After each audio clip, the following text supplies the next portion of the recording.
L'info sur AL24 News, bienvenue.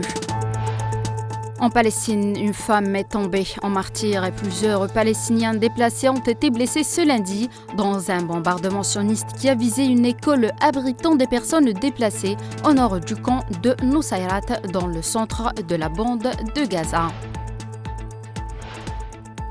Le représentant du Front Polisario en Suisse et auprès des Nations Unies et des organisations internationales à Genève, Oubi Bouchraya Bachir, a affirmé que l'agression par le diplomate marocain contre la délégation sahraoui participant aux réunions préparatoires aux travaux de la réunion ministérielle de la conférence internationale de Tokyo sur le développement de l'Afrique était une preuve que l'agenda du Maroc prend une tournure de plus en plus hostile envers l'Union africaine et ses objectifs d'unité du continent.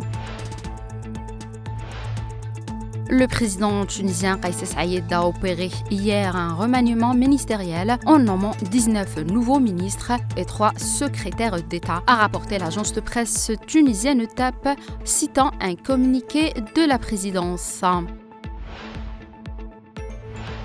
Et en Allemagne, plusieurs dizaines de milliers de personnes ont manifesté contre l'extrême droite hier dans des États allemands de Thuringe et de Saxe avant des élections régionales où le parti AfD est crédité d'un score autour de 30%.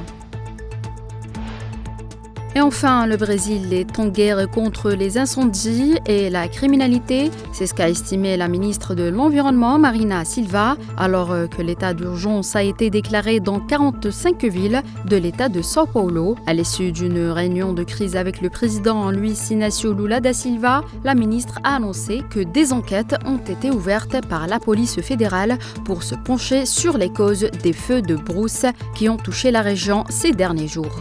C'est la fin de l'info, merci de l'avoir suivi.